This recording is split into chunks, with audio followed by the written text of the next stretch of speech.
முருகனுக்கு ஏககுரு ஸ்ரீ ஸ்கந்த குருவே நம. வந்தே குரு பரம்பரா. குரு பிரம்மா குரு விஷ்ணு குரு தேவோ மகேஸ்வரः குரு சாட்சாத் பரபிரம்மா தஸ்மை ஸ்ரீ குரவே நமः. குரவே சர்வலோகானாம் விசேஷே பவரோகிணாம் நிலையே சர்வ வித்யானாம் ஸ்ரீ தக்ஷணாமூர்த்தியே நமः. ஓம் சகனா பவது சகனௌ புனர்து சக வீர்யம் கரவாவஹை தேஜஸ்வினாவதீதமஸ்து மா வித்விஷாவஹை. ஓம் சாந்தி சாந்தி சாந்தி.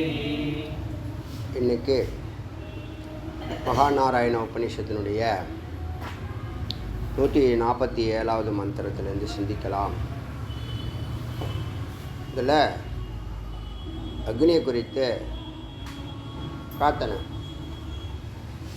இந்த காலத்தில் கர்மகாண்டம் ஃபுல்லாகவே இந்த பிரார்த்தனை, யந்திர மந்திர தந்திரம். ஒரு பூஜை பண்ணுறது, ஒரு ஹோமம் பண்ணுறது, ஒரு துதி பாடுறது, ஒரு பிரார்த்தனை பண்ணுறது. இப்போ அப்படி நம்ம சங்கல்ப மாத்திரேன்னு சர்வசித்தின்னு சொல்லி ஞான யோகத்தில் செயல் இல்லாமல், எந்த கர்மாவும் இல்லாமல் சங்கல்பத்தினாலேயே நம்ம வெற்றி பெற்றோமோ, அதுபோல் கர்மா செய்துட்டு சங்கல்பம் செய்வாங்க, சங்கல்பம் செய்துட்டு கர்மா செய்வாங்க. நம்ம சங்கல்பம் மட்டுமே செய்கிறோம், கர்மா எதுவும் செய்கிறதில்ல. ஆனால் ஞானிகளுடைய தனிச்சிறப்பு. அதனால் அவனுக்கு வாழ்க்கை எளிமையாக போயிடும். இப்போ வித்விஷா சந்நியாசம், வித்வத் சந்நியாசம்னு சொல்கிறோமே, அதில் என்ன, ஒரு குறிப்பிட்ட வயசுக்கு அப்புறம் கிரகஸ்தம் பிரம்மச்சரியம், கிரகஸ்தம் வனப்பிரசம் சந்நியாசம். நார்மலாக அந்த காலத்தில் எல்லாருமே அந்த இறைநிலையை நோக்கி பயணிச்சிருக்காங்க. அதில் சந்நியாசம் எடுக்கிறவங்க கண்டிப்பாக வனப்பிரசத்துக்கு போயும் வனப்பிரசத்தை கடந்தும் இருந்திருக்காங்க. ஒரு ஒரு ஒரு 10% எடுத்துங்களேன். சந்நியாசம் 10%, வனப்பிரஸ்தம் 20% வச்சுங்களேன். கிரகஸ்தம் 60%, பிரம்மச்சரியம் 10%. இப்போது அந்த காலகட்டங்கள்லாம் போக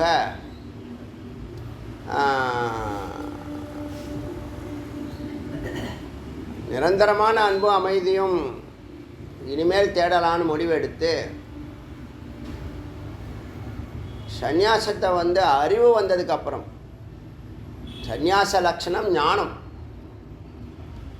ஒருத்தவன் சந்நியாசம் எடுக்கிறான்னு சொன்னால், துறவு எடுக்கிறான்னு சொன்னால், ஞானம் இருந்தால் தான் துறவு எடுக்கணும், இல்லைன்னா எடுக்க முடியாது, எடுக்கக்கூடாது. எமோஷ்னலாக எடுத்தாலும் தப்பு, பிளைண்டாக எடுத்தாலும் தப்பு, வெக்ஸாக எடுத்தாலும் தப்பு, அறியாமல் எடுத்தாலும் தப்பு. அதனால் அந்த காலத்தில் நீங்கள் போய் சந்நியாசமே கேட்டாலும், அதாவது பிரம்மச்சரியம் கடந்து, கிரகஸ்தம் கடந்து, வனப்பிரஸ்தம் கடந்து சந்நியாசம் போய் கேட்டால் கூட, முதல்ல இந்த பிரஸ்தானத்திரயத்தை ஒரு சிரவணம் பண்ண, ஒரு 5 வருஷம் 7 வருஷம் 10 வருஷம்னு வெந்நீரை ஆடை தான் கொடுப்பாங்க, காவி கொடுக்கவே மாட்டாங்க. இப்போ அதில் என்ன செய்வாங்கன்னா, முதல்ல இந்த சிரவணத்தில், அதுக்கு தான் விவிதிஷா, நீ சிரவணம் பண்ணு, சந்நியாசம் எடுத்துக்கிட்டு எல்லா வேலையும் விட்டுட்டு சந்நியாசம் எடுத்துக்கிட்டு, முதல்ல சிரவணம் பண்ணுறதுக்காக ஒரு சந்நியாசம், அப்புறம் நிதித்தியாசனம் பண்ணுறதுக்கு தான் 2வது விதமான சந்நியாசம் எடுத்துக்குவாங்க. ரெண்டுலேயுமே கர்மா இருக்காது. ஒன்றில் குருசேவா இருக்கும், கர்மா மேக்சிமம்னா குருசேவா இருக்கும், வேறு ஒன்றும் இருக்காது. நிதித்தியாசனத்தில் அதுவும் இருக்காது, அபரோக்ஷ அனுபூதிக்காக போகிறது. இப்போ சம்சாரி அப்படி போகிறானா, அந்த ரெண்டுமே கட்டாயிடுச்சு, வனப்பிரசமும் கட்டாயிடுச்சு, சந்நியாசமும் கட்டாயிடுச்சு, எல்லாமே அந்த அந்த ஞானம் நாலேஜே இல்லை. வாழ்க்கை எப்படி தர்ம அர்த்தம் காம மோட்சத்தில் தர்மத்தையும் விட்டுட்டான், மோட்சத்தையும் விட்டுட்டான், காமத்தில் நிற்கிறான். அதுக்காக அர்த்தத்துக்கு பின்னாடி ஓடிக்கிட்டு இருக்கான். மனிதனுடைய நிலைமை எப்படி ஆகிப்போச்சு? கிரகஸ்தமே 100 வருஷம். கிரகஸ்தத்தில் இரு. 50 வயசுக்கு மேலே வனப்பிரஸ்த மனநிலைக்கு கொஞ்சம் கொஞ்சமாக வெளியில் வரணுங்கிற மனநிலை தான் வனப்பிரஸ்தம். காட்டுக்கு போகல, கொஞ்சம் பற்ற குறைச்சிக்கோ. கடைசி வரைக்கும் இப்படியே இருப்பேன்னு இருக்காதுன்னு சொல்ல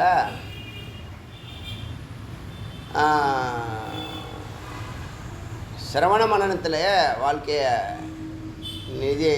இது வரைக்கும் எது வரைக்கும் வனப்பிரஸ்தம் முடிக்கிற வரைக்கும் 75 வயசு வரைக்கும் சிரவண மனனத்திலே இருக்கலாம். அதில் கைக்கூடி வந்தால் அதே வனப்பிரஸ்தத்திலே சித்தியும் ஆகிடுவாங்க. சன்னியாசம் அவசியமே இல்லாமல் போயிடும். அடியே நான் அதை செய்து காட்டுறேன். ஏன்னா கிரகஸ்தத்தில் இருக்கிறவனை தான் மேலே தூக்கி ஒன்று. என்னன்னா ஒரு காலகட்டத்தில் எப்படி ஆகிடுச்சுன்னு துறவு எடுத்தால் தான் இது முக்திங்கிறது ஏற்றுக்கொள்ளப்பட முடியாதுது. என்ன செய்யணும்? நீங்கள் முக்தியில் என்ன பண்ணுறீங்க, சன்னியாசத்தில் என்ன பண்ணுறீங்க, நிதித்தியாசனம் பண்ணுறீங்க. ஏன் அதை ஒரு 8 மணி நேரம் வீட்டில் உட்கார முடியாதா? ஆஃப்டர் ரிட்டைர்மெண்ட்டு 60 வயசு மேலே கடமையெல்லாம் முடிச்சுட்டு. ஆனால் ஆரம்பத்துலேருந்து கேட்டுட்டு வரணும். திடீர்னு எடுக்க விடாமல் 25 வயசில் இறையும் தேடி இறைவனையும் தேடுங்கிறதுல 70% இறை தேடியும் 30% இறைவனை தேடுற பழக்கத்தை அப்படியே வச்சுருந்து அப்படியே 50 வயசு தொடும்போது 2 ஈக்குவல் ஆகி அப்புறமா கிரகஸ்தத்தை கடந்து வனப்பிரஸ்தங்கிறது 60, 70, 80ன்னு இப்போ 70, 30 கொண்டு வந்துடணும். இது அடிப்படை அறிவு. இந்த அடிப்படை அறிவு நீங்களே குறைச்சிக்கிறது தானே. கமிட் ஆகிறதும் விலகி போகிறதும் நம்மளே வச்சுக்கிறது தானே. அது நம்ம கையில் இல்லையா? 50 வயசு வரைக்கும் நீ சம்பாதிக்கும் போது இன்னொருத்தவங்க கையில் உங்கள் வாழ்க்கை இருக்குது. அது கடைசி வரைக்கும் நான் அடிமையாகவே இருப்பேன்னா அது ஒத்துக்க முடியாது. அது அறியாமை. 50 வயசு எதுக்குன்னா குடும்பத்தை காப்பாற்றணும், குழந்தைங்களை படிக்க வைக்கணும், கல்யாணம் பண்ணி வைக்கணும். அதெல்லாம் ஏன் அதுங்களுக்கு திறமை இல்லையா? 25 வயசில் நீங்கள் 50 வயசில் செய்கிறது அது 25 வயசுல செய்தா இல்லையா? நம்மளை விட நம்ம குழந்தைங்க மேலான அறிவோடு தான் வாழ்க்கை நடத்தின்னு இருக்கு. நம்ம கைட் பண்ணால் போதும். கைட் பண்ணுறதுக்கு 8 மணி நேரம் கூடயே இருக்கணுமா என்ன? அதுவும் இல்லை. துறவெடுத்தால் தான் சந்நியாசங்கிறது, துறவெடுத்தால் தான் முக்திங்கிறது இல்லைங்கிறத அடியை நிரூபணம் பண்ணுறேன். ஒன்று வேறு ஏதோ இன்னொன்று கூட சொல்ல வந்தேன். வனப்பிரசத்திலே முடிச்சிடலாம். அப்புறம் துறவுங்கிறதுக்கு அர்த்தத்தை அடியேன்னு சொல்கிறேன். துறவுனா என்னன்னா இந்த நியமங்கள்லாம் இருக்க, அந்த நியமங்கள்லாம் அதம அதிகாரிக்காக இருக்கலாமே தவிர உத்தம அதிகாரிக்கு அவ்வளோ நியமங்கள், கிழிஞ்ச சட்டையை தான் போடணும், ஒரே அவசரம் தான் போடணுங்கிறதெல்லாம் என்னுடைய பார்வையில் அனாவசியம்னு தோன்றுறது. நம்ம ஒன்றும் பெரிய புரட்சி பண்ணலை, நம்ம பெரிய ஒரு மாற்றத்தை கொண்டு வரல. நீங்கள் துறவு இருந்தால் தான் சன்னியாசம்னு ஒரு மாய வலையை மக்கள் மத்தியில் பரப்புனதுனால யாருமே சன்னியாசம் வர்றதுக்கு தயாராக இல்லாமல் போயிடும். கிரகஸ்தம் ஒருத்தவனும் சன்னியாசத்துக்கு போகிறதுக்கு தயாராக இல்லை. வீட்டில் இருக்கிறவங்களுக்கும் புரியாது. இப்போ இந்த சன்னியாசமே எதுக்குங்கிற நோக்கம் தெரிஞ்சிச்சுன்னா, சன்னியாசம் இது 2 விஷயந்தான். ஒன்று சிரவணங்க, இன்னொன்று நிதித்தியாசனங்க. 2 விஷயந்தான் சன்னியாசத்துக்குள்ளே இருக்கக்கூடிய சூட்சுமம். இப்போ இருக்கிற அறிவுக்கு இதை மெயின்டைன் பண்ண முடியாதா? மெயின்டைன் பண்ண முடியுமா? முடியும். இதே பாலிசி தான். 8 மணி நேரம் தூங்கு, 8 மணி நேரம் வேலை செய்ய. இப்போ அந்த 60 வயசுக்கு மேலே என்ன வேலை செய்ய போகிற? அடுத்தது நீ வெளியில் போய் பிச்சை எடுத்து சாப்பிட வேண்டாம். வீட்டில் அவங்களுக்கு சாப்பாடு போட மாட்டாங்களா? இத்தனை வருஷம் உழைச்சி கொட்டினதுக்கு குழந்தை போட மாட்டானா, பொண்ணு போட மாட்டானா, மாப்பிள்ளை போட மாட்டாளா? அப்படி ஒரு வாழ்க்கையை வாழ்ந்து பாருங்களேன். என்ன தவறுங்க? உங்கள் அபிமானமும் உங்கள் அகங்காரத்துக்கும் நெருப்பு வைக்கப்படட்டுமே. நெருப்பு வைக்கப்படட்டுமே. என்ன கெட்டு போகுது? நீங்கள் சத்தில் நின்னீங்கன்னா அடிப்படை சாப்பாடு என்ன சகலமும் உங்களை தேடி வரும். சாதாரண என் லைஃப்பில் இதெல்லாம் நடந்துட்டுருக்கு. எல்லாமே நடந்துட்டுருக்கு. நானும் சன்னியாசலாம் எடுக்க மாட்டேன். இல்லறம் தான் நல்லறம். எதுக்கு தனியாக போயிருக்கணுங்கிற ரூமில் போயிரு. எல்லாரையும் ஒரு மேற்பார்வையிடு. அவங்க நமக்கு வேலை இல்லைன்னா நீ போயிரு. இப்போ முன்னாடி வேலை இல்லைன்னா எங்கெங்கே தெருவாக சுற்றிட்டு இருந்த, அதுக்கு பதிலாக ரூமில் இரு, உள்ளே போ. If you can't go outside, go inside. அந்த கரோனா டயத்தில் அருமையான லைன் அது, ரொம்ப பிடிச்சிருந்துச்சு. சன்னியாசம் நோக்கம் புரிஞ்சிச்சுல, அடியான எக்ஸ்ப்ளனேஷன். சன்னியாசங்கிறது உன்னுடைய நிதித்தியாசனத்துக்கு தடையாக இருக்கிறத துறவு பண்ணு. யார் அப்படி உனக்கு தடையாக இருக்கிறா சொல்லுங்கள். யார் உனக்கு 60 வயசுக்கு மேலே உனக்கு தடையாக இருக்கிறவங்க யார்? நீ அமைதியாக இருந்து தியானத்தில் இருந்தால் உனக்கு நேரத்துக்கு காப்பி வரும், பால் வரும், சாப்பாடு வரும், எல்லாம் தேடி வரும். நீ அந்த நேரத்தில் ஒன்றுமே வேண்டாம்ப. இது புரியுதா? அதனால் துறவு இருந்தால் தான் முக்திங்கிறத நாங்கள் ஏற்றுக்கிறது இல்லை. புரியுதா? அதனால் என்ன பண்ணிட்டாங்கன்னா, இந்த யாருமே இந்த சாஸ்திரத்தை, இந்த சூட்சுமத்தை, இந்த பிரம்ம ரகசியத்தை அறியறதுக்கான வாய்ப்பு இல்லாமல் போயிடுச்சு. அப்படி ரொம்ப பிரச்சாரம் பண்ணி வச்சுருக்காங்க. தப்பான பிரச்சாரம். இப்போ அந்த 110 உபநிஷத்தில் நீங்களே பார்த்துருக்கீங்களே, கேட்டுகிட்டே வாங்க. ஒரு 10க்கும் கீழே தான் சன்னியாசிகளுக்கு சொல்லப்பட்டிருக்கு. பாக்கி எல்லாம் கிரகஸ்தனுக்கு தான். சொல்கிறது புரியுதா? நீங்கள் வாழணும் தம்பி, பிறந்தாச்சு வாழணும், வாழ்க்கையை சுபமாக முடிக்கணும், கடமை தவறக்கூடாது. இறையும் தேடணும், இறைவனும் தேடணும் தான் நேர்மை. அதுக்கு தடையாக இருக்கிறத துறை. எது தடையாக இருக்கு உனக்கு? எதுவும் தடை இல்லை. நீ தான் உனக்கு தடை. தடை எதுலேருந்து வரும்னு சொல்லியாச்சு. நீ தான் உனக்கு தடை. நீ எந்த காரணம் சொன்னாலும் நொண்டிச்சாக்கு தான். இது நல்லா தெளிவாக இருக்கணும். இப்போ இந்த கர்மகாண்டத்தில் ஹோமம் செய்ய, பூஜை செய்ய, சங்கல்பம் செய்ய, ஹோமம் செய்ய, பூஜை செய்ய, துதிப்பாடு, சங்கல்பம் செய்ய. யந்திரம், மந்திரம், தந்திரம். சுருக்கம் புரியுதா? யந்திரம்னா ஒரு விக்கிரகம், மந்திரம்னா அதுக்கு சுதி, தந்திரம்னா அதுக்கிட்ட பிரார்த்தனை வாங்கிக்கிறது. இது வாழ்நாள் ஃபுல்லாக செஞ்சுட்டே இருக்கணும். ரொம்ப கரெக்டாக செய்யணும், இல்லைன்னா நடக்காது. செலவு பண்ணலாம் வேஸ்ட்டுன்னு சொல்லுவேன். அது ஒரு பக்கம் இருக்கட்டும், போட்டோம். இது நிரந்தரம் இல்லை, தாத்காலிகம். நிரந்தரம் ஞானம்தான் நிரந்தரம். ஆனந்தம் தான். நான் நேற்றே சொன்னேன், பாவனா மாத்திரேன்னு கோச்சரம். பாவனானா உணர்வு. நீங்கள் என்னமோ எழுதிருக்கீங்க, அதில் கொஞ்சம் கரெக்ஷன்லாம் இருக்குது. ஆமாம், நிச்சயமாக கிடைக்கும். அதெல்லாம் என்ன நிச்சயமாக கிடைக்கும்னு எழுத வேண்டியது தானே. கிடைக்கிறது அவ்வளோதான் விஷயம். நிச்சயமாக. அப்புறம் சில பேர் பேசும்போது நான் உண்மையிலேயே அப்படிமா, உண்மையிலேன்னா உண்மையாகவே சொல்கிறேன்னா அது என்ன உண்மையாக? இடையில உண்மையா? நீ பேசுகிறதெல்லாம் இப்போ பொய்யா? இது மட்டும்தான் உண்மையா? அப்படி ஒரு கேள்வி வருமா வராதா? அதனால் அது இருக்கட்டும், போட்டோம். அதில் கரெக்ஷன் இருக்குது. நம்ம கிளாஸ் முடிச்சுட்டு நான் கரெக்ஷன் பண்ணுறேன். இப்போது இந்த அக்னியை ஸ்துதி பண்ணி ஈதனம்னா எரிபொருள், சமைத்த வச்சு அக்னியில் ஹோமம் செய்து உபோலோகோ சனேமகம், 2 லோகத்தையும் நான் அடைய வேண்டும். இகத்தையும் வெல்லணும், பரத்தையும் வெல்லணும். இறையும் தேட, இறைவனும் தேட நம்ம எப்போலேன்னு சொல்லிகிட்டு இருக்கோம்.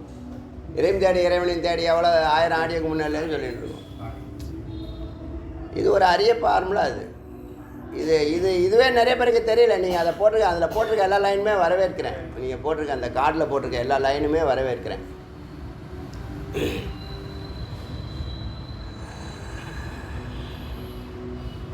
அக்னியில் ஈதானத்தை போட்டு சமைத்து போட்டு உபயலோகோ ஹோமம் செய்து 2 லோகத்தையும் நான் வெல்ல வேண்டும், அடைய வேண்டும், அறிய வேண்டும்.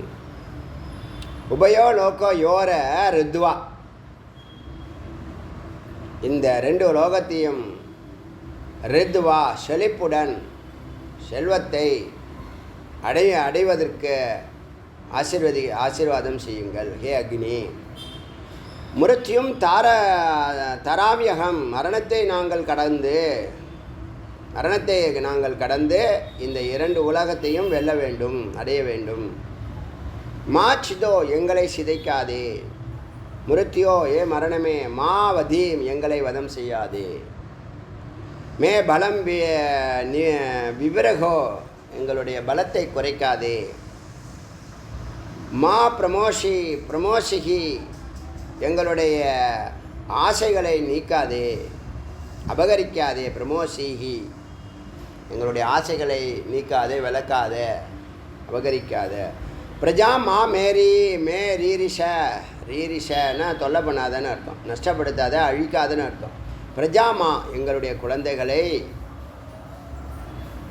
ஆயுர், ஆயுளை, மா ரீரிஷ, அழிக்காதே, ரீரிஷ அழிக்காதே, நஷ்டப்படுத்தாதே. நுரு சக்ஷசாம், ஒவ்வொரு மனிதனுடைய, ஒவ்வொரு நுருன்னா மனிதன், ஒவ்வொரு மனிதனையும் உற்று கவனிக்கிறாய், அவனுடைய பாவ புண்ணியத்துக்கு தகுந்த மாதிரி செயல்படுகிறாய். துவா அவிஷா, உனக்கு அவிஷா விதேய, நாங்கள் முறையாக ஹோமம் செய்து அவிஷு கொடுக்குறோம், ஆகத்தி கொடுக்குறோம். இந்த யுகத்தையும் பரத்தையும் வெள்ளத்துக்கு அக்னியை நம்ம சொல்லுவோம். பொதுவாக சக்தி பூஜை யுகத்தை வெல்லம், சிவபூஜை பரத்தை வெள்ளத்துக்கும் ரெண்டையும் வெள்ளத்துக்கு முருகப்பெருமானுடைய பூஜைன்னு நம்ம சொல்லுவோம். ஜென்ரலாக அடியன் சிரவணம் பண்ணது தான் அது. அதுக்கு மந்திரம் இங்கே இருக்குது. உபயோ லோகோ சனேகம். சரி. மானோ மகாந்தும், எங்களுடைய பெரியவர்களை, வயதானவர்களை ஒன்றும் செய்யாதே. மானோ அபர்க்கம்னா குழந்தைகள், இளைஞனாகலை, குழந்தைகளாக இருக்கிறான், அவங்கள ஒன்றும் செய்யாத. மானோ உக்ஷந்தமுதனா இளைஞன்னா கரு உற்பத்தி செய்யக்கூடிய வல்லமை உடையவன் அர்த்தம். உக்ஷந்தமுத மான உக்ஷிதம், கருவையும் வயிற்றில் இருக்கிற குழந்தையும் நீ எதுவும் செய்திடாத. அந்த இதுக்கு கணவனாக இருக்கக்கூடியவனையும் இளைஞனாக இருக்கிறவனையும் எதுவும் செய்து விடாது. மானோவதீஹி, எங்களை வதம் செய்யாதே. பிதரம் மௌத மாதர, பிரியா அப்பாவையோ அம்மாவையோ மனைவியையோ எதுவும் செய்து விடாதே. அவர்களுடைய உடலுக்கு எதுவும் வரக்கூடாது. தனுவோ ருத்ர ரீரிஷக, கோபத்தினால் அவர்களோட உடலை துன்புறுத்தாதே. சா நஸ்தோகே தனையோ மான ஆயுஷி, ஸ்டோக்கேனா ஸ்டோக்கேனா பேரை. இதெல்லாம் இந்த சம்சாரிக்கு தான் பிரச்சனை. வாழ்க்கையும் தெரியாது, குறிக்கோளும் தெரியாது, பந்துக்கள் தான் தெரியும். அவன் என்ன அதெல்லாம் பார்க்குறான். அவங்கெல்லாம் சாஸ்வதமான, யாரும் சாஸ்வதம் இல்லை. அவங்க கூட நீ இருக்கிற தருணம் அவங்களுக்கு நன்மை செஞ்சுட்டு போயிட்டே இரு. அவங்ககிட்ட எதுவுமே எதிர்பார்க்கக்கூடாது. கடவுள்கிட்டே எதிர்பார்க்கக்கூடாதுன்னா அப்புறம் என்ன குழந்தைகிட்ட எதிர்பார்த்துட்டு கிடக்குறீங்க? இதுதாங்க இயற்கை. நீங்கள் எதுவுமே எதிர்பார்க்காமல் இருந்தீங்கன்னா, ஏதாவது அவங்க செய்கிறாங்கன்னா அது உங்களுக்கு மகிழ்ச்சியை தரும். நீங்கள் எதிர்பார்த்துட்டே இருக்கீங்க வச்சுங்க, நீங்கள் உங்கள் பழைய கதையெல்லாம் சொல்லி நீங்கள் எதிர்பார்க்கறது நடக்காது. அது இறைவனுடைய அந்த எண்ணெல்லாம் நீங்கள் கொள்கை வச்சுருக்கீங்களோ, ஒரு கொள்கையும் இருக்கக்கூடாது, எல்லா கொள்கையும் உடைக்கும். நல்ல கொள்கையாக இருந்தாலும் சரி, கெட்ட கொள்கையாக இருந்தாலும் சரி, உனக்குன்னு ஒரு கொள்கையாக இருக்கக்கூடாது. எது வரைக்கும்? நீ முக்தி பெறுவது வரைக்கும். சொல்கிறதே செய்யணும், வேலைக்காரன் தான். அதனால் முதல்ல முக்தியை தான் கேட்கணும். முக்திக்கு மேலே எதுவும் கிடையாது. அதனால் முக்திக்கான வழிமுறைகளுக்கான ஞானத்தை தான் நம்ம கேட்டு சிந்திக்கணுமே தவிர, அடையணுமே தவிர, முக்தி பெறாமல் நீ எது கேட்டாலும் நடக்கவும் நடக்காது. நீ அதுக்காக தான் நீ என்ன பண்ணுற? ஹிருதயத்தை சம்மட்டியால் அடிச்சுக்கிட்டு 40 வயசுக்குள்ளே போய் சேர்ற.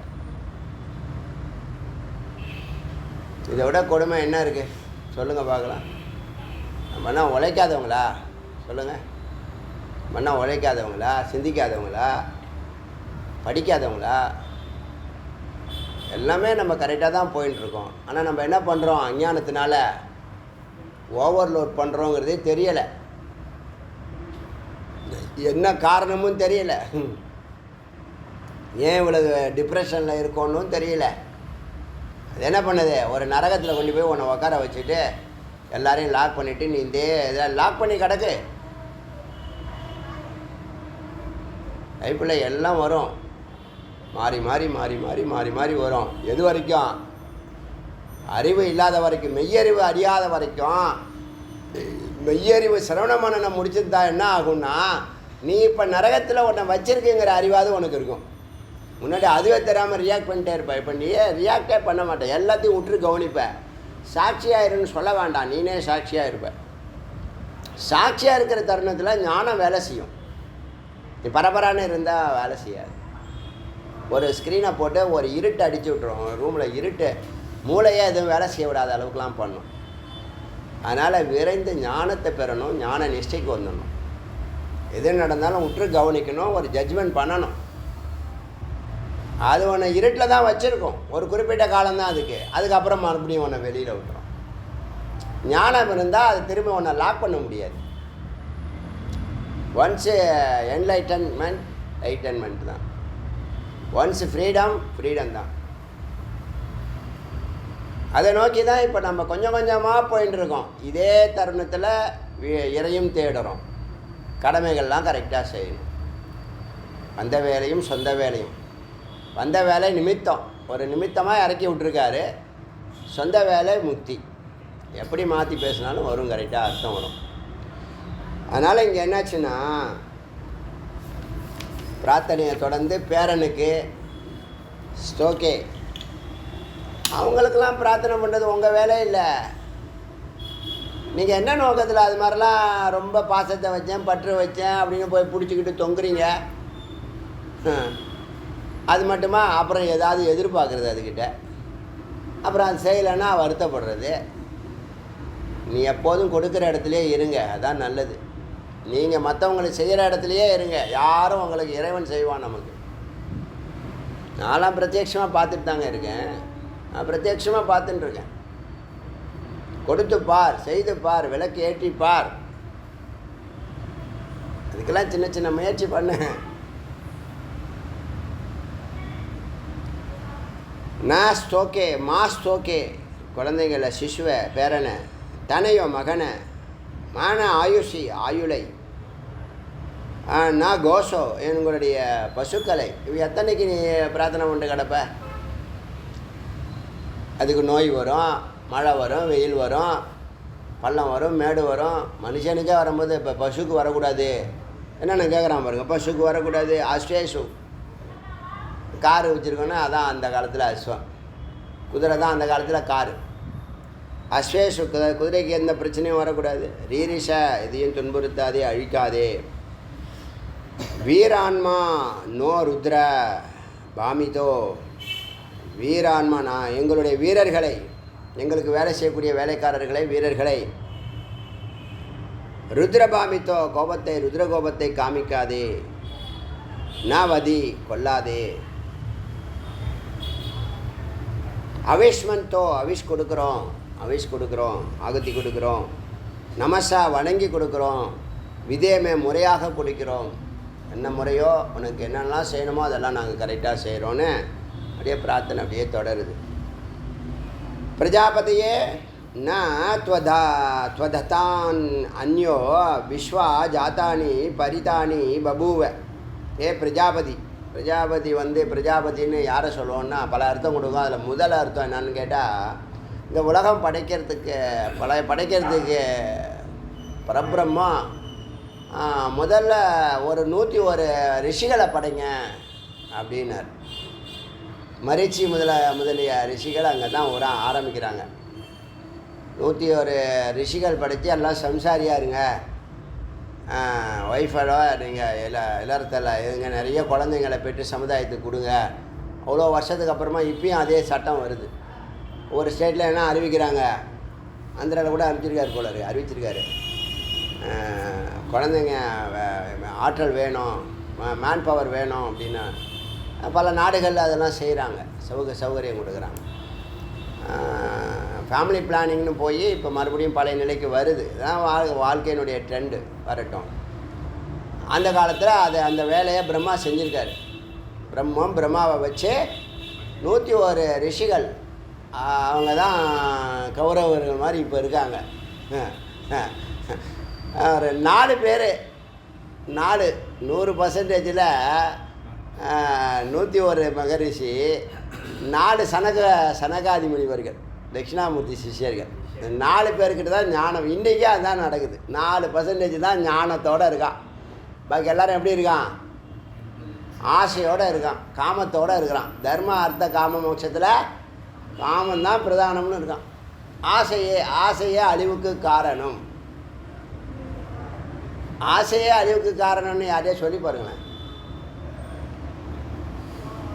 யார்கிட்டயா சொல்லி பாரு, தைரியம் இருக்க இந்த வார்த்தையை சொல்கிறதுக்கு. வீட்டில் இருக்கிறது எல்லாம் என்னது? எல்லாம் ஒன்று என்னது? முதல்ல உங்கள் ஒய்ஃப்கிட்ட சொல்லி பாருங்கள் ஏதாவது ஒன்று. அது வந்துங்க விலையெல்லாம் கம்மியாக இருக்குங்க, இறங்கிருக்குங்க. இப்போ போய் ஒரு 10 பவுன் வாங்கிட்டு வந்துட்டா நல்லா இருக்குன்னு சொல்கிறாங்கன்னு வச்சுங்களேன். அப்போ பார்த்து ஆசையே அழிவுக்கு காரணம் அப்படி சொல்லி பாருங்களேன். அந்த இது இருக்குல்ல, அந்த குக்கருடைய மூடி இருக்குல்ல, அந்த மூடியால் நடுமண்டையில் நச்சுன்னு போடுவாங்க. எங்களுக்கு தெரியாத, நீ தான் சொல்லி தெரியா? நான் ஒன்று சொல்கிறேன், நீ ஒன்று சொல்கிற. செய்வாங்களா செய்ய மாட்டாங்களா? இதெல்லாம் சொன்னால் நம்மளை கெட்டவன் சொல்லுவாங்க. சொன்னால் சொல்லிட்டு இது காமெடிக்காக சொல்கிறேன். இதெல்லாம் நடக்குதா இல்லையா? நடக்கும். நீங்கள் அவங்க ஏதாவது ஒன்று கேட்டால் ஆசையே அறிவுக்கு காரணம். நான் சொல்லலை, புத்தர் சொன்னார் அப்படின்னு. நம்மளை கேட்டால் ஆசை அறிவுக்கு காரணம் சொல்ல மாட்டோம். அவித்யாவே அறிவுக்கு காரணம். அவித்யா தான் ஆசைக்கு காரணம். இப்போ புரியுதா? அதுக்கு மேலே அடியில் போயிடுச்சு ரிஷி வேதாந்தம், அதுக்கு கீழே போயிடுச்சு, அடிப்படைக்கே போயிடுச்சு. அவித்யாவே ஆசைக்கு போகிற. ஆசை தானே உன்னுடைய ஹிருதயத்தை அடிக்குது. யாருக்கும் சாப்பாடு இல்லை, ட்ரெஸ்ஸு இல்லை, வீடு இல்லை, மனைவி இல்லை, மக்கள் இல்லைன்னு இல்லை. அவங்க கேட்குறது இல்லை. அவங்க கேட்குறது இந்த 5க்கு மேலே என்ன கேட்குறான்னு தெரில. அது பின்னாடியே ஓடுறான் வாழ்க்கையை நிலைக்கே ஓட்டான். ஸோ இங்கே பிரஜாபதியேன்னா பிரஜாபதி அந்த 4 பேர் சனகாதி முனிவர்கள் ஞானத்தோட அந்த ட்ரெடிஷனில் தான் முருகன் வராங்க. குரு, நம்ம குரு ஸ்கந்த குரு. நாமளும் அந்த பரம்பரையில் தான் வந்திருக்கோம். அவரை பிடிச்சிட்டோம், முருகனை பிடிச்சிட்டோம். அதனால் இந்த உபதேசங்கள் நமக்கு கிடைக்கிது. பாக்கி அவங்கெல்லாம் பிரஜாவுக்கெல்லாம் நிறைய பிரஜாவை கொடுத்ததுனால பிரஜாபதி. எல்லா தேவதையுமே 5 பேருமே பிரஜாபதி தான். பிரம்மா, விஷ்ணு, ருத்ரன், மகேஸ்வரன், சதாசிவம் எல்லாமே பிரஜாபதி தான். முக்கியமாக இந்த இடத்துல பிரஜாபதினா பிரம்மாவை சொல்லும்போது விஸ்வஜாத்தானி, இந்த உலகமும் அங்கே பிறக்கக்கூடிய பிறவிகளும் நீ தான், ஒன்றிலேருந்து தான் வருது. பரிதானி பபுவ, மற்றவை எல்லாம் உங்ககிட்டேருந்து தான் வருது. இது உலகமும் ஜீவராசிகளும் மற்றவைகளும் ஜடஜேதனமும். யத்காமாஸ்தே ஜுகம் தன்னோ அஸ்து வயம் ஸ்யாம் பதயான் ரயினாம். ஒன்றை தவிர வேறு யார் இது மாதிரிலாம் படைக்க முடியும்? அதனால் நீ என்ன பண்ணணும்னா, காமாஸ்தே, எந்த ஆசையோடு நாங்கள் இந்த ஜுகம், இந்த ஆகுத்தியை உனக்கு கொடுக்குறோமோ, ஹோமத்தை பண்ணி உனக்கு கொடுக்குறோமோ, வயம் ஷியாம் பாத்தைய ரயும், நாங்கள் அந்த ஐஸ்வர்யத்தை பெற வேண்டும், ஐஸ்வர்யத்தோடு வாழ வேண்டும், பணக்காரர்களாக வேண்டும். ஸ்வஸ்திதா, நன்மை செய்யக்கூடியவர். விஷஸ், பதி, இந்த உலகத்துக்கு பதி. விருத்ரகா, அசுரனை விருத்தாசுரனை கொன்றவர். விமிருதோ, பகைவனை வசீகரிப்பவர்.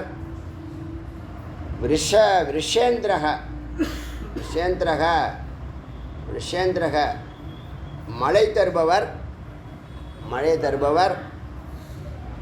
விஷ இந்திர. புரத்துனக, எங்களுக்கு முன்னால் நீ தோன்ற வேண்டும். ஸ்வஸ்திதா, நன்மை செய்ய வேண்டும். அபயம் கரக, அபயம் தர வேண்டும். இது பிரம்மாவை பார்த்து பிரார்த்தனை. போன மந்திரம் அக்னியை பார்த்து. இப்போ தான் இந்த மிருத்யுஞ்சய மந்திரம். மிருத்யுஞ்சய மந்திரம்னா நாமெல்லாம் ஞானத்தை பெற்றால் அமிர்த நிலை பெறுவோம்.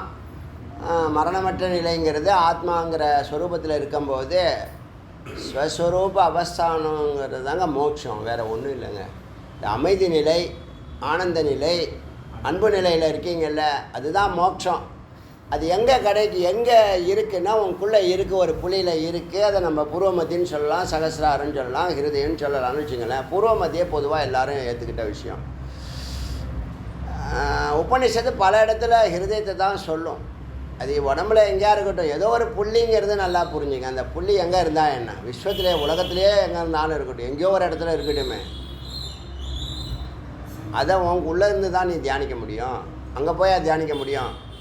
இப்போ எல்லோரும் அங்கே ஓடிட்டு இருக்கிறதெல்லாம் காரணம் என்னென்னா அறியாமை. முதல்ல ஒரு வாட்டி போகலாம், இதெல்லாம் இங்கே எங்கே இருக்கா, அதெல்லாம் உனக்குள்ளே இருக்கு. எது சௌகரியம்? உள்ளே போகிறது சௌகரியமா, வெளியில் போகிறது சௌகரியமா? உள்ளே போகிறது தான் சௌகரியம். ஏன்னா அது உன்னுடைய கையில் இருக்குது. வெளியில் போகிறோன்னா உனக்கு வாகனம் வேணும், பணம் வேணும், அதெல்லாம் ஏகப்பட்ட மழை பெய்யும், வெயில் அடிக்கும். உள்ளே போகிறதுக்கு அதெல்லாம் ஒன்றும் தேவையில்லை. எங்கேயாவது ஒரு மரத்தில் கூட உட்காந்து உள்ளே போகலாம். அந்த புள்ளியை அடையணும். அந்த புள்ளியை அடையாத வரைக்கும் நீ உனக்கு ஆனந்தம், அமைதி, அன்புக்கெல்லாம் அர்த்தமும் தெரியாது, அடையிறதும் சிரமம். நீ கேட்குறதெல்லாம் கேட்கும், உனக்கு கிடைக்கிறது லௌகீகத்தெல்லாம் அல்பம், கொஞ்சம் கொஞ்சம் கிடைக்கும். இப்போ மரணம் எங்களுக்கு கூடாது, இந்த உலகத்தில் வாழ ஆசைப்படுறவங்க மரணம் எங்களுக்கு கூட. சம்சாரி தானே, அப்படி தான் இருப்பான். ஏன்னா ஞானம் வரல, என் கர்மத்தில் இருக்கான். கடையில் ஒருத்தர் ஒரு பத்திரிக்கை கொடுத்து, இந்த உற்சவத்துக்கு நீங்கள் வந்துடுங்க, அப்படிங்க இப்படிங்க, நீங்கள் அப்படி நீங்கள் வந்தே திருணும், அது இது நீங்கள் உங்கள் எல்லாருக்கிட்டையும் சொல்லணும், குரூப்பில் போட்டுருங்க பண்ணுங்க, என்னென்னமோ சொல்கிறாரு. இன்னும் அவர் வந்து ஞானத்துக்கு வரல. வயசு 75 80 இருக்கும். இன்னும் ஞானத்துக்கு அவங்க வரலன்னு தெரியுதில்ல, கர்மத்திலே இருக்காங்க. குறை சொல்லலை, அவங்களுடைய அறிவு நிலை. இவ்வளோ வருஷமாக எங்களை நீங்கள் மார்க் போட்டிங்களா இல்லையா? இப்போ வேதாந்திகளுடைய தனிச்சிறப்பு என்ன தெரியுமா? இது ஞானமா கர்மமானு முடிவு பண்ணுவான். எவன் நம்ம கிட்டக்க வரானோ இவன் ஞானமா கர்மமானு தெரிஞ்சிடும்.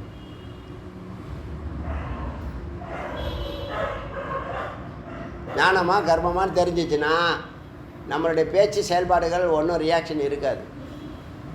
ஞானமாக இருந்தால் ஏதாவது கொஞ்சம் 2 வார்த்தை பேசலாம். கர்மமாக இருந்தால் நம்ம என்னத்தை பேச முடியும்? ஞான காண்டமா கர்ம காண்டமா? அது நீங்கள் நம்ம பார்ப்போமா பார்க்க மாட்டோமா? நீங்கள் பார்க்கும்போது நாங்கள் பார்க்க மாட்டோமா? சும்மா சாதாரணமாக யாரையும் ஜென்ரல் கருத்து சொல்கிறேன்.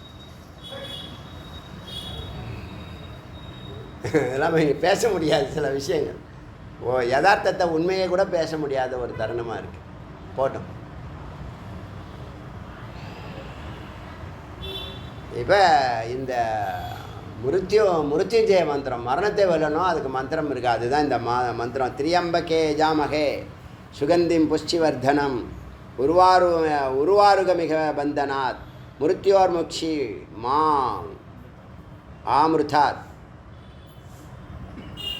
ரொம்ப அற்புதமாக இருக்கும் கேட்குறதுக்கு. எல்லாருக்கும் ஓரளவுக்கு சிவபக்தர்கள் எல்லாருக்குமே இந்த மந்திரம் தெரியும். ஏன்னா அவர் தானே யமனுக்கு அதிபதி. யமனுக்கே யமன் அவர் தான். சிவபரம்பொருள் தான் யமனுக்கு யமன். என்ன அர்த்தங்கிறத சொல்கிறேன். அடியேன் அர்த்தம் உங்களுக்கு தெரிஞ்சிருக்காது, இந்த மந்திரம் உங்களுக்கு தெரியும், எல்லாருக்குமே தெரிஞ்சிருக்கும். நல்ல மந்திரம். திரியம்பகம் யஜாமகே சுகந்திம் புஷ்டிவர்தனம் உருவாருகமிவ பந்தனாத் மிருத்யோர் முக்ஷி மா அமிர்தாத். அற்புதமான வாக்கியம் ஒன்று இருக்குது. அதில்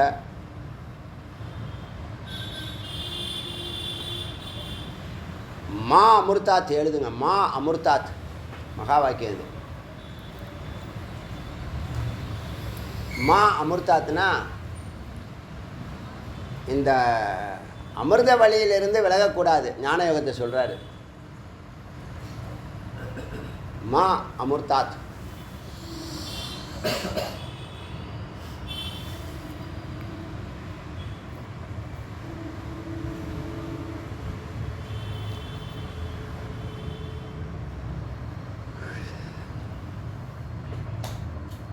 திரியம்பகம்னா 3 கண்ணுடையவனே. முக்கண்ணா சூரியன், சந்திரன், அக்னி 3 கண்களை உடைய. அதே அம்சம் முருகனுக்கும் உண்டு, அதே அம்சம் உங்களுக்கும் உண்டு. 3வது கண்ணை திறக்கிறது தான் ஞான அக்னி. அக்னின்னு சொல்கிறான் இல்லையா, வலது கண் சூரியன், இடது கண் சந்திரன், நெற்றிக்கண்ணு தான் அக்னி. சுவாமி அக்னி சுடராக தான் வெளியில் வந்தாங்க. சிவபரம்பருடைய அக்னி சுடரா, சிவபரம்பருடைய தபசக்தியினுடைய யோகசக்தியினுடைய வெளிப்பாடாக சுவாமி நெற்றிக்கண் வழியாக தான் சிவபரம்பரை முருகப்பெருமான் தோன்றியது. அந்த அக்னியை திறக்கிறது ஞான அக்னி. அந்த ஞானத்தை முருகப்பெருமானே நமக்கு உபதேசம் பண்ணுறாங்க. பூரணமான தகுதி இருக்கு அவருக்கு உபதேசம் பண்ணுறதுக்கு. திரியம்பகம் 3 கண்களை உடையவர் சிவபரம்பொருள். பெருமாளுக்கு 3 கண்ணும் இருக்குது தெரியுமில்ல. நம்ம சிங்கப்பெருமாள் கோயில் போனீங்கன்னா அமர்ந்த திருக்கோலம் மலையே உடம்பாக உட்காந்துருப்பார். நெற்றிக்கண் இருக்கு அவருக்கு, எடுத்து காட்டுவாங்க. அப்போ எல்லாரும் ஒன்று தான். வேதம் பார்க்குறவன் திரும்ப திரும்ப பிறப்பான். மகா வாக்கியம் இருக்குது. வேதம் பார்த்த உனக்கு மறுபடியும் பிறவி உண்டு. வேதம் பார்த்துக்கோ போ.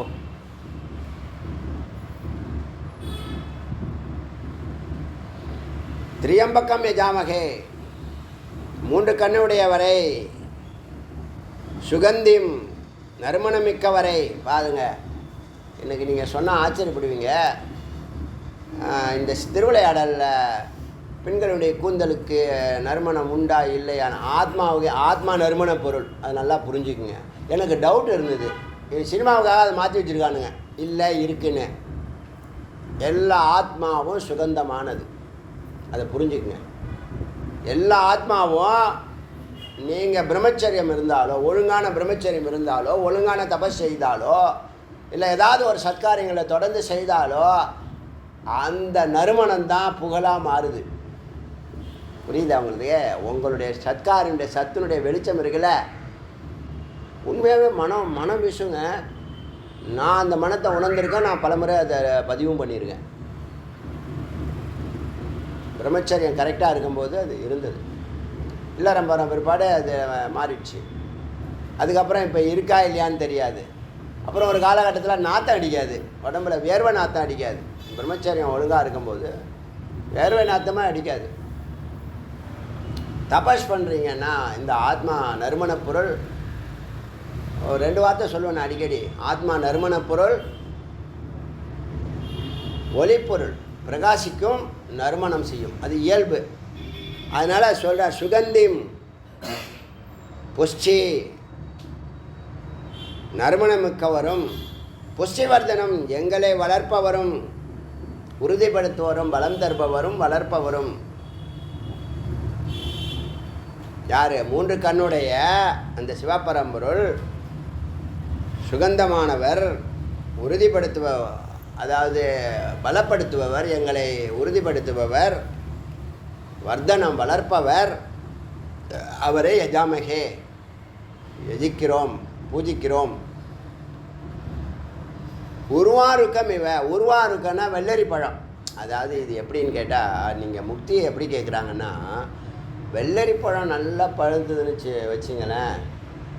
அந்த வெள்ளரி பழம் பழுத்ததுக்கப்புறமா அது தன்னுடைய காம்பு இவ்வளோ பெரிய பழமாக இருந்தாலும் சின்ன காம்பு தான் அதை பிடிச்சின்னு இருக்கும்.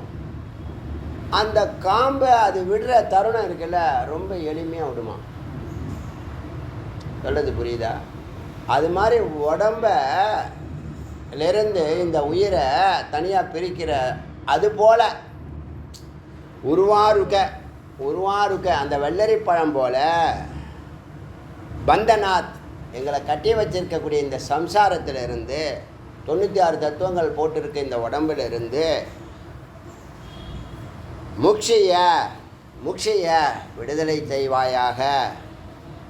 முருத்தியோ மரணத்திலிருந்து விடுதலை செய்வாயாக. மரணம் எடுத்தால் திரும்ப பிறக்கணும், திரும்ப பிறந்தால் மரணம் எடுக்கணும். அதனால் மரணமற்ற நிலைன்னு ஒன்று இருக்குது, அந்த புள்ளியை அடைய வேண்டும். அதுக்கு மா அமிர்தாத், அதான் பாயிண்ட்டு. மா அமிர்தாத், நாங்கள் இந்த ஞான யோகத்தை, ஞான வழியை விட்டு விலகாமல் இருக்க வேண்டும். மா அமிர்தாத், நீங்கள் நிதித்தியாசனம் பண்ண வேண்டிய வாக்கியம், அன்றாட நினைக்க வேண்டிய வாக்கியம். ஊர்தவகத்தை நேற்று சொன்னோம் இல்லையா, சூக்ஷ்ம சுவாசம், தீர்க்க சுவாசம், ஊர்தவகதி, இந்த 3 வார்த்தையும் மிக முக்கியமான வார்த்தை. யோக வார்த்தை தான், யோக சப்தாவளி இது. இருந்தாலும் ஞானமும் யோகமும் ஒன்றாக தான் பார்க்குறோம். அதனால் இங்கே என்னன்னு கேட்டால், மா அமிர்தாத், இந்த அமிர்த வழியில் நாங்கள் விலகாமல் இருக்கட்டும். ஏன்னா சும்மா இல்லை வேதாந்தங்கிறது. ஏன்னா ஞானத்தில் மேலே போக போக போக நிறைய பேரை கழித்து கட்டிடும். முதல்ல உள்ளேயே வர முடியாது. உள்ளே வந்தவன் பூரணம் பண்ணணும். அது ரொம்ப முக்கியம் இல்லையா? 110 உபநிஷத்தையும் நீங்கள் கேட்டிருக்கீங்கன்னா இன்னும் சாதாரண விஷயம் இல்லை. எத்தனை கோடி ஜென்மா நீங்கள் தபஸ் பண்ணீங்களோ. எப்படி அதை கண்டுபிடிக்கலாங்கிறீங்களா? உங்கள் ஃப்ரெண்டை யாராவது கூப்பிட்டு பாருங்கள் வேதாந்த கிளாஸுக்கு. கூப்பிட்டு பாருங்கள், உங்களுக்கு 10 வருஷம் டைம் தரேன். 10 வருஷம் டைம் தரேன். உங்கள் ஃப்ரெண்டை யாராவது வேதாந்த கிளாஸ் கூப்பிட்டு 100 பேரை கூப்பிட்டீங்கன்னா 4 பேர் நிற்பான். அந்த 4 பேர் தான் சனகாதி முனிவர்கள். அவங்கள கூப்பிடுங்க. உங்களுக்கு அறிவு இருந்தால் அதெல்லாம் செலக்ட் பண்ணணும், ஃபில்டர் பண்ணி கண்டுபிடிக்கணும். அதுதான் விஷயம். இப்போ நான் எப்படி உங்களை எல்லாம் தொடர்பு கொண்டேன், அதே தான் விஷயம். இப்போ என்னன்னு கேட்டால், மா அமிர்தாத், இந்த அமிர்த வழியை விட்டு நாங்கள் விலகக்கூடாது. மா அமிர்தாத்துன்னா என்ன சொல்லணும்? ஞான யோகத்தில் நிற்கணும்னு அர்த்தம். ஞானத்தை நான் கேட்குறேன், ஞான யோகத்தை விட இது வரைக்கும் நீங்கள் அறிஞ்ச விஷயத்தில் இந்த ஞான யோகத்தை விட எளிமையானது ஏதாவது இருக்கா சொல்லுங்கள். கண்ணை திறந்ததுலேருந்து கண்ணை மூடுற வரைக்கும் ஒன்றையே சிந்திக்கிறதுக்கான வாய்ப்பு இருக்குது, வழிமுறை இருக்குது. சிந்திக்கிறது ஈஸியாக, செயல்படுறது ஈஸியாக? சிந்திக்கிறது தான் ஈஸி. அது ஒரு லோகமாகிடும். நீ என்ன பண்ணுற? கர்மான்னு அலையிறியா இல்லையா? சும்மா இருக்க முடியாதுல்ல. சும்மா இருக்க முடியலல்ல. சும்மா இருக்க முடியாது. கர்மா எதாவது பண்ணிகிட்டே தான் இருப்பேன். ஏன்னா பிராணன் இருக்கிற வரைக்கும் மனம் இருக்கும், மனம் இருக்கிற வரைக்கும் கர்மா ஆசை இருக்கும், ஆசை இருந்தால் காமம் ஈக்குவல் கர்மா. அதுபோல் இங்கே மர்த்திய மா அமிர்தாத்து போட்டஜா யோ தே சகசிரமயுதம் பாசம் மிருத்தியோ மர்த்தியாய ஹந்தவே. இந்த ஞான யோகத்தில் விட்டு நாங்கள் விலகாமல் வாழ வேண்டும். ஆயிரக்கணக்கான பாசக்கயிறை நீ வச்சுருக்க. பாசக்கயிறுனா என்னது? குழந்த பாசமாக இருக்குது அப்படி சொல்கிறீங்கல்ல, அது கயிறு. பாசம்னாலே கயிறு தான். என்ன அது என்ன பண்ண போகுது? ஒன்றும் கட்டப்போகுது. யமன் வந்து யாரை கட்டுவான்? யார் பிராரப்தம் முடியுதோ அவனை கட்ட போகிறான். அதுக்கு அவன் ஆயிரக்கணக்கான கயிறு வச்சுருக்கானா. அம்பரா துணின்னு சொல்லுவாங்க தெரியுமா? வில்லு வச்சுருப்பாங்க, அந்த அம்பை வெளியேருந்து எடுப்பாங்க, எடுத்தால் திரும்ப அம்பு வரும், அங்கே இருக்கும். அது வந்து ஒரு வரம், ஒரு பாக்ஸ் மாதிரி பின்னாடி முதுகில், அதில் குறையவே குறையாது, எடுக்க வந்துக்கிட்டே இருக்கிறோம். இது மாதிரி அது அக்ஷய பாத்திரம் மாதிரி.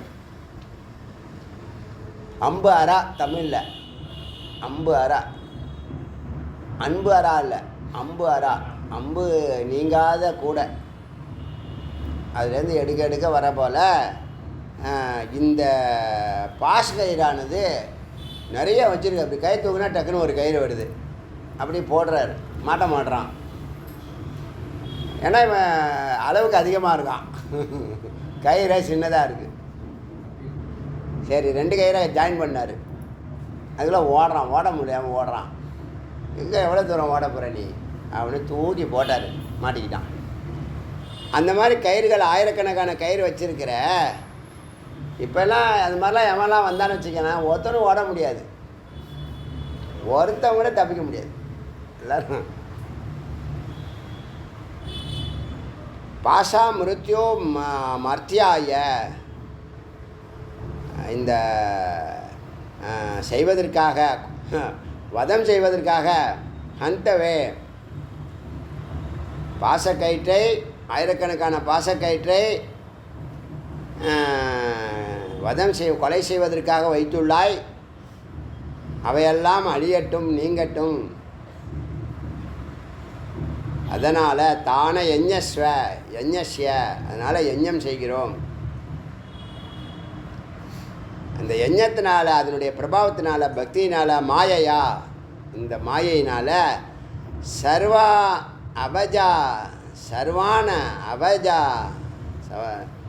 சர்வான அவயஜாமகே, விலகட்டும், மாயையினால் இந்த கயிறெல்லாம் விலகி போட்டோம், மறைக்கப்படட்டும்.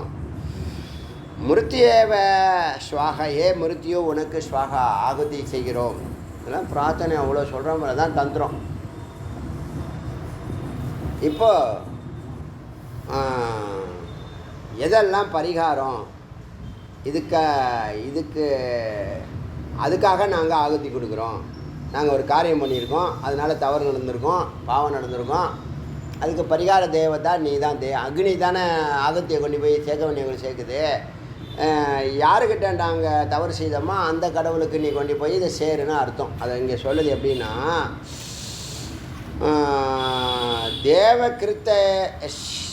தேவகிருத்தன் சோ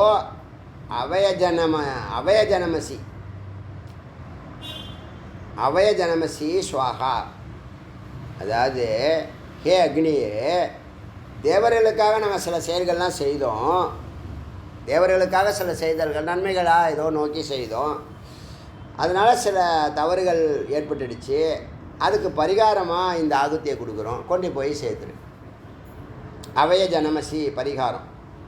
அப்புறம் மனுஷ கிருத்தியன, மனிதர்களுக்காக சில காரியங்கள் செய்தோம், அதில் சில தவறுகள் ஏற்பட்டிருக்கு, அதனால் பாவம் ஏற்பட்டிருக்கு, அதுக்கு அவய ஜனமசி ஸ்வாகா, அதுக்கு நாங்கள் இது கொடு பரிகாரத்துக்காக ஆகுதி செய்கிறோம், சமர்ப்பணம். அப்புறம் பித்ருகிருத்தேன, பித்ருகளுக்காக நாங்கள் செய்த சில வேலைகளில் தவறுகள் ஏற்பட்டிருக்கு, அதனால் ஏற்பட்ட பாவத்தினால எங்களுக்கு துக்கம் வருது, அதுக்கு நாங்கள் பரிகாரமாக ஆகுதி கொடுக்குறோம், அதை கொண்டு போய் அங்கே சேர்த்துரு. அவய ஜனமசி ஸ்வாகா. ஆத்மகிருத்தேன சோ அவய ஜனமசி, நாங்கள் எங்களுக்காக செய்த வேலைகளில்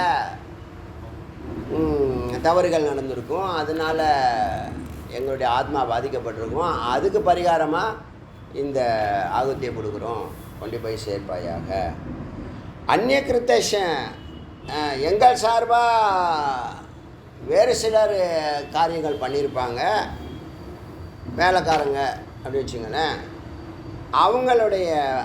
அவர்களுடைய தவறுகளால் பாவம் ஏற்பட்டுருக்கும், அது எங்களை வருத்தும், அவங்களுக்கு அவய ஜனமசி பரிகாரம் கொடுக்குறோம், சமர்ப்பணம் செய்கிறோம். அஸ்மாத் கிருத்தஸ்யன, இப்படி செய்த எல்லாத்துக்கும் அவய ஜனமசி பரிகாரம், நாங்கள் செய்த எல்லா துஷ்கிருத்தியங்க தவறுகளுக்கும். இப்போ நம்ம பூஜை பண்ணோம், வேல் பூஜை பண்ணுறோம், பூஜை முடிச்சுட்டு என்ன கேட்போம்? சமயாச்சனை கேட்போம், மன்னிப்பு கேட்போம். மந்திரஹீனம், பக்திஹீனம் தவறுகள் இருக்கும், பூஜையெல்லாம் நிம்மதியாக பண்ணவே முடியாது. தியானம் பண்ணக்கூடிய பழக்கம் இருந்தால் பூஜை ஒழுங்காக பண்ணலாம். ஒன்றுக்கு ஒன்று கனெக்டட் இருக்குது, இதனால் அதுக்கும் அதனால் இதற்கும்.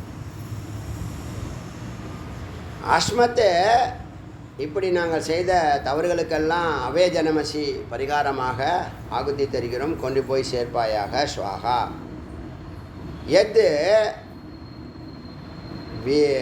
எது திவா நக்தரம், எதை பகல்லையோ நக்தரம் இரவிலையோ செய்த காரியங்களால் செய்யப்பட்ட பாவங்களுக்கு பரிகாரமாக அக்னியில் ஆகுதி கொடுக்குறோம், கொண்டு போய் சேர்ப்பாயாக. சக்ரும தஸ்வாயவ அபய ஜனமசி ஸ்வாகா. அப்படி செய்த இரவில் பகலில் செய்த காரியங்களில் நடைபெற்ற தவறுகளுக்காக பரிகாரம் செய்வாயாக.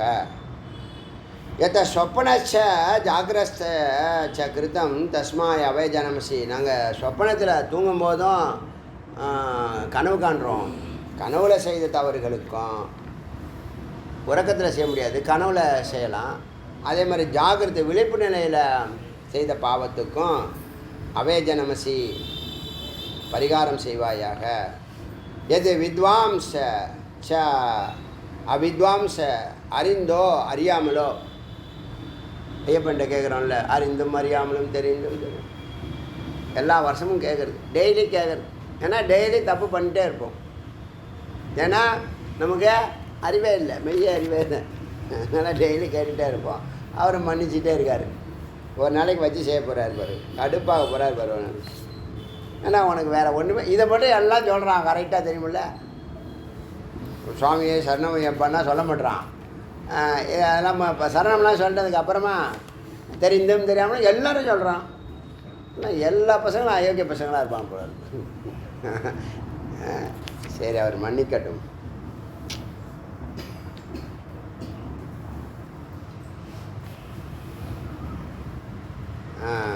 சொப்பனத்தில் ஜாகிரதத்தில். அடுத்தது அறிந்தும் அறியாமலும். தெரிந்தவர்கள் தெரியாமல், அறிந்தவர்கள் அறியாதவர்கள் செய்த தவறுகளுக்கும் அபேஜனமசி பரிகாரம் செய்வாயாக. ஏனசோ அபய ஜனமசி. இன்னும் என்னென்ன பாவமெல்லாம் என்னென்ன அக்கிரமெல்லாம் பண்ணியிருக்கோமோ அதுக்கெல்லாம் பரிகாரம் நீ செய்வாயாக. எதுவோ எதுவோ தேவாஸ் சக்கிருத்தம் ஜிகவயா. எதனை தேவர்களால் நாக்கால் செய்யப்பட்டது. அதாவது தேவர்களுக்கு செய்யக்கூடிய காரியத்தில் எங்களுடைய நாக்கால், அவர்களோ தேவர்கள் மகா மனசுடையவர், குரு மனசோ பெரிய மனதுடைய தேவர்களுக்கு நாங்கள் செய்யக்கூடிய காரியத்தில் ஏற்பட்ட தேவஹேடனம்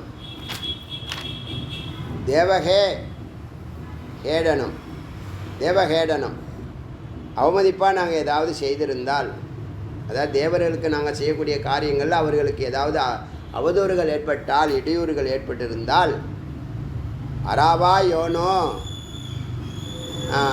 அந்த பிழையை மறந்து அந்த பிழையை மறுத்து மன்னித்து அந்த பிழையினால் துச்சாட்டனயதே எங்களுக்கு எங்களை ஏதோ ஒன்று வருத்திக்கிட்டே இருக்குது. சில காரணங்கள் இல்லாமலே மனசு துக்கமாக இருக்கும். அந்த மாதிரி காரணம் ஏதோ ஒரு பாவம் வேலை செய்யுதுன்னு அர்த்தம். பயமாக இருக்கும், பதட்டமாக இருக்கும், ஒரே இருட்டாக இருக்கும். அதெல்லாம் என்னதுன்னா ஏதோ எங்கேயோ ஒரு பாவம் வேலை செஞ்சுக்கிட்டு இருக்குன்னு அர்த்தம். அதிலேருந்து எங்களை துன்புறுத்தக்கூடிய அந்த துச்சூனாயதே தஸ்மின் ததேனோ வசவோ நிதேதன ஸ்வாகா. எது எங்களை துன்புறுத்துகிறதோ அதற்காக ஆகுதி தருகிறோம். வசவோ வசுக்களே தேவர்களே, உங்களுக்காக நாங்கள் செய்த காரியங்களில் ஏற்பட்ட பிழைகளால் எங்களுக்கு ஏதோ தெரியாமல் துன்பம் தொடர்ந்து வந்து கொண்டே இருக்கிறது. அந்த துன்பத்தை நீக்குவதற்காக பரிகாரமாக உங்களுக்கு ஆகுதி தருகிறோம். ஸ்வாகா, அதை ஏற்பீர்களாக, பாபத்தை சகித்து மன்னிப்பீர்களாகன்னு அர்த்தம். வார்த்தை எதையும் மாற்றி மேலே கீழே போட்டிருக்காங்க. போட்டோம். காமோ ஆகாஷம், இது ரொம்ப முக்கியமான மந்திரம். இது ரொம்ப புகழ்பெற்ற மந்திரமும் கூட. எல்லாம் இவன் பண்ணிவிட்டு எல்லாம் காமந்தான் செஞ்சுச்சுன்னு சொல்லுவான். பொதுவாக இந்த சன்னியாசிகளுக்கு இந்த மந்திரத்தை நெற்று பண்ணி திரும்ப திரும்ப சொல்லணும்னு விதிப்பாங்களாம் குரு. அது என்ன மந்திரம்னு கேட்டால், காமோ அகாஷின் மன்யூ ரகாஷின் மந்திர. காமம் செய்தது கோபம் செய்ததுன்னு ஆசையில் அப்படின்னு சொல்லி தப்பிச்சுக்க முடியாது. இங்கே அது சொல்லுது. இங்கே காமோ அகாஷின் நமோ நமக. காமம் செய்தது,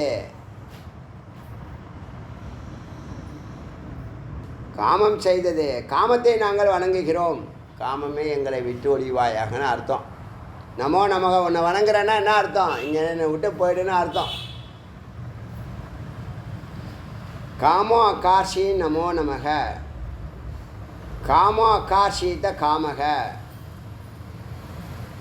காமத்தினால காமம் செய்தது, பிழை செய்தது காமமே. காமக கரோதி, காமமே செய்தது. ந அகம் கரோதி, நான் செய்யவில்லை. காமக கர்த்தா, காமந்தான் கர்த்தா. ஏதோ ஒன்று பண்ணியிருக்கான், போலீஸ் பிடிச்சிட்டு போயிட்டாங்க, குற்றவாளிக்குள்ளே நிற்கிறான், ஜட்ஜி கேட்குறாரு, அதுக்கு பதில் சொல்கிறான்னு வச்சுங்களேன். என்ன சொல்கிறான் பாருங்க அழகா, காமமே செய்தது நான் செய்யலைன்னு சொன்னேன்னா, காமந்தான் கர்த்தா, நான் இல்லை, நான் அகம். காமக கர்த்தா நான் அகம், நான் இல்லை. கர்த்தா காமக மறுபடியும் வலியுறுத்தி சொல்கிறார். கர்த்தா வந்து காமந்தான். காரயித்தா நாகம் காரயித்தா ஏஷ. இந்த கர்த்தாவும் இருக்கிறது அதுதான். காரயித்தானா ஒரு ஆளை போட்டு அதுதான் செய்யுது.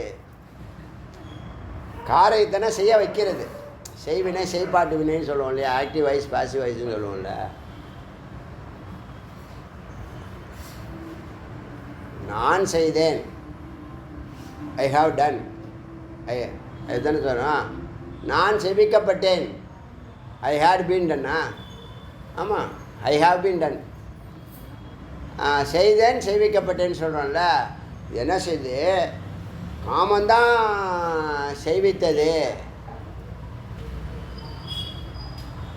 காமந்தான் செய்வித்தது. காரயித்தா நாகம் காரயித்தா, நான் செய்விக்கவில்லை, நான் ஆளை போட்டு செய்விக்கவில்லை, அதுதான் காமந்தான் ஆளை போட்டு செய்தது. கர்த்தாவும் நான் இல்லை, அதுதான் கர்த்தா அப்படின்னு சொல்கிறான். ஏசத்தே காம காமாய ஸ்வாகா. அப்படிப்பட்ட அந்த காமத்துக்கு ஹோமம் செய்து சமர்ப்பணம் செய்கிறோம். இது காமம் செய்ததுன்னு காமத்து மேலே பழிய போட்டான். அடுத்த மன்யூர். மன்யூர்னால் கோபம், முதல் அர்த்தம் கோபம். மன்யூன்னு சொல்கிறோம் இல்லையா, அபிமன்யு கோபக்காரன். கோபம்னா ஆற்றலையும் குறிக்கும். மன்யூர் காஷின் நமோ நமக, கோபத்தை நான் வணங்குகிறேன். அப்போ என்ன அர்த்தம், போயிட்டு வான்னு அர்த்தம். மன்யூர் காஷின், மன்யூ கோபம், கார்ஷின் பிழை செய்கிறது, பிழை செய்கிறது தான் கார்ஷின். மன்யூர் கார்ஷின் மன்யூ, மன்யுகு கரோதி, மன்யூ தான் செய்து எல்லாம், கோபம் தான் எல்லாம் செய்து. ந அகம் கரோமி, நான் செய்யவில்லை. மன்யூ கர்த்தா, மன்யூ தான், கோபந்தான் அது கர்த்தா. ந அகம் கர்த்தா, நான் கர்த்தா கிடையாது. மன்யுகு காரயித்தா, மன்யூ தான் ஒரு ஆளை போட்டு செஞ்சிச்சு, என்னை போட்டு அது செஞ்சிருச்சு, என்னை வச்சு. ந அகம் காரயித்தா, நான் செய்விக்கவில்லை, அது என்னை வைத்து செய்து விட்டது. ஏசத்தே மன்யோ மன்யேவ ஸ்வாகா. இப்படி காமத்தையும் கோபத்தையும்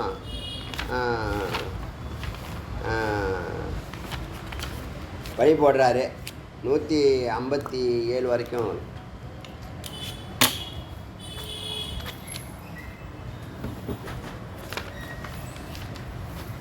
அது நான் போயிருக்கேன். இதெல்லாம் நம்ம கடந்து போகணும். இதெல்லாம் ஒரு இன்ட்ரெஸ்டிங்காக இருக்கா இல்லையா? இதெல்லாம் நம்மலாம் எப்போ தெரிஞ்சுக்கிறது? இதுதான் வேதத்துக்குள்ளே இருக்குது. மகாநாராயண உபனிஷத்து அதெல்லாம் வெளிக்கொண்டு வரும்.